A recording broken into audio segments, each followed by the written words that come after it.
What we're doing today is to reinforce that momentum with new strengthened measures to accelerate the transformation of the Canadian steel and lumber industries, to build strong domestic demand for their products, and to empower their workers and businesses to seize new markets at home and abroad.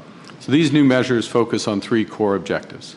First, to further limit foreign steel imports so as to increase domestic demand for Canadian steel producers.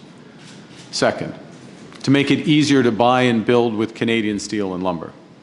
And third, to invest in workers and businesses so they have the tools and the resources that they need to drive this industrial transformation.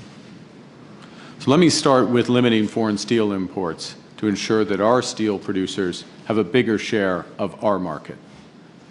Doing so will unlock hundreds of millions of dollars in domestic demand for those producers.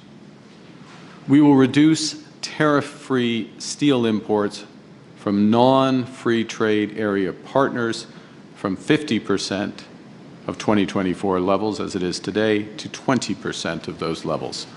This will open up more than $850 million in new domestic demand for Canadian steel.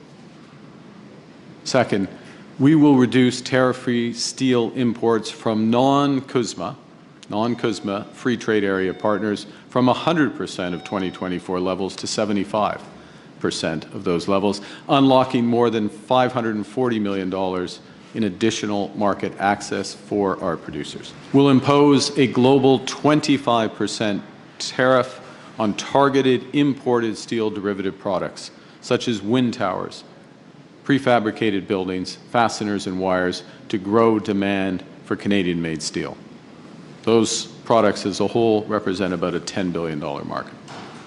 And we will toughen our broader compliance measures to prevent foreign steel dumping. To do so, the Canadian Border Service Agency will be equipped with a dedicated steel compliance team, enhanced detection of false declarations, and expanded online reporting tools. I'm announcing today that we will make it more affordable to transport Canadian steel and lumber across this country by cutting freight rates for transporting steel and lumber interprovincially by 50%.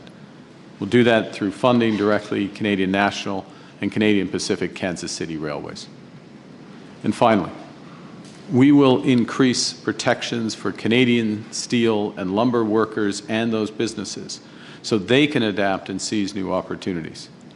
And lastly, we will launch a Canadian Forest Sector Transformation Task Force that seeks input and recommendations from provinces, territories, and industry on how to seize new opportunities in softwood lumber and create new growth in the sector. Every country wants to do a deal with Canada. Or if they have a relationship with Canada, they want to deepen that relationship with Canada.